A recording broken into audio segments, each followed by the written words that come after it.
ಈ ಒಂದು ವಿಡಿಯೋದಲ್ಲಿ ಭಾರತೀಯ ಬಾಹ್ಯಾಕಾಶ ಸಂಶೋಧನಾ ಸಂಸ್ಥೆ ಈ ಒಂದು ಸಂಸ್ಥೆಯಲ್ಲಿ ಖಾಲಿರುವ ಅಕೌಂಟ್ ಆಫೀಸರ್ ಎಂಬ ಹುದ್ದೆಗಳಿಗೆ ಅಪ್ಲಿಕೇಶನ್ ಕಾಲ್ ಮಾಡಿದ್ದಾರೆ. ಉದ್ಯೋಗ ಸ್ಥಳ ಬೆಂಗಳೂರು, ಕರ್ನಾಟಕ. ಈ ಒಂದು ಹುದ್ದೆಗೆ ಇಸ್ರೋ ನಿಯಮಗಳ ಪ್ರಕಾರ ಸಂಬಳ ಬರುತ್ತೆ ಅಂತ ಹೇಳಿದ್ದಾರೆ. ಇನ್ನು ಈ ಒಂದು ಹುದ್ದೆಗೆ ಅಪ್ಲೈ ಮಾಡಲು ಶೈಕ್ಷಣಿಕ ಅರ್ಹತೆ ಬಗ್ಗೆ ನೋಡೋದಾದರೆ ಯಾವುದೇ ಪದವಿಯನ್ನು ಕಂಪ್ಲೀಟ್ ಮಾಡಿರೋ ಅಭ್ಯರ್ಥಿಗಳು ಅಪ್ಲೈ ಮಾಡ್ಬೋದು. ವಯಸ್ಸಿನ ಮಿತಿಯ ಬಗ್ಗೆ ಹೇಳೋದಾದರೆ ಅಭ್ಯರ್ಥಿಯ ಗರಿಷ್ಠ ವಯಸ್ಸು 56 ವರ್ಷಗಳು ಅಂತ ಹೇಳಿದ್ದಾರೆ. ಇನ್ನು ಈ ಹುದ್ದೆಗಳಿಗೆ ಆಯ್ಕೆ ಪ್ರಕ್ರಿಯೆ ಯಾವ ರೀತಿ ಇರುತ್ತೆ ಅಂದರೆ ಲಿಖಿತ ಪರೀಕ್ಷೆ ಮತ್ತು ಸಂದರ್ಶನ, ಈ 2 ಸ್ಟೇಜ್ಗಳ ಮೂಲಕ ನಿಮ್ಮನ್ನು ಸೆಲೆಕ್ಷನ್ ಮಾಡ್ಕೋತಾರೆ ಅಂತ ಹೇಳಿದ್ದಾರೆ.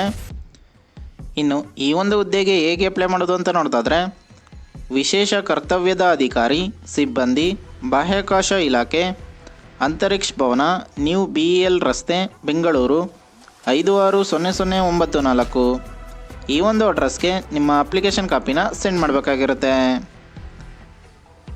ಇನ್ನು ಪ್ರಮುಖ ದಿನಾಂಕಗಳ ಬಗ್ಗೆ ನೋಡೋದಾದರೆ ಆಫ್ಲೈನ್ನಲ್ಲಿ ಅರ್ಜಿ ಸಲ್ಲಿಸಲು ಪ್ರಾರಂಭ ದಿನಾಂಕ 20/12/2024ರಿಂದ, ಆಫ್ಲೈನ್ನಲ್ಲಿ ಅರ್ಜಿ ಸಲ್ಲಿಸಲು ಕೊನೆಯ ದಿನಾಂಕ ಫೆಬ್ರವರಿ 3, 2025 ಅಂತ ಹೇಳಿದ್ದಾರೆ. ಇನ್ನು ಈ ಹುದ್ದೆಗೆ ಸಂಬಂಧಿಸಿದ ಅಧಿಕೃತ ವೆಬ್ಸೈಟ್ ಯಾವುದು ಅಂತ ನೋಡೋದಾದರೆ Indian space research organisation .gov.in. ಈ ಒಂದು ಅಧಿಕೃತ ವೆಬ್ಸೈಟ್ನಲ್ಲಿ ನೀವು ಈ ಹುದ್ದೆಗೆ ಸಂಬಂಧಿಸಿದ ಇನ್ನೂ ಅನೇಕ ಮಾಹಿತಿಯನ್ನು ನೋಡ್ಬೋದಾಗಿದೆ. ಇನ್ನು ಈ ಹುದ್ದೆಗೆ ಸಂಬಂಧಿಸಿದ ಅಫಿಷಿಯಲ್ ನೋಟಿಫಿಕೇಶನ್ PDF ಅನ್ನು ಈ ವಿಡಿಯೋದ ಡಿಸ್ಕ್ರಿಪ್ಷನಲ್ಲಿ ಕೊಟ್ಟಿರ್ತೀನಿ. ಯಾವುದಕ್ಕೂ ಒಂದ್ಸಲ ಓದ್ಕೊಂಡು ನಂತರ ಅಪ್ಲೈ ಮಾಡಿ. ಇದೇ ರೀತಿ ಕನ್ನಡದಲ್ಲಿ ಉದ್ಯೋಗ ಮಾಹಿತಿಗಾಗಿ ನಮ್ಮ ಚಾನಲನ್ನು ಸಬ್ಸ್ಕ್ರೈಬ್ ಮಾಡಿ. ಉದ್ಯೋಗ ಹುಡುಕ್ತಿರೋ ಎಲ್ಲ ಅಭ್ಯರ್ಥಿಗಳಿಗೂ ಕೂಡ ಶೇರ್ ಮಾಡಿ. ಪ್ಲೀಸ್ ಸಬ್ಸ್ಕ್ರೈಬ್ ಮಾಡಿ, ಸಪೋರ್ಟ್ ಮಾಡಿ, ಶೇರ್ ಮಾಡಿ.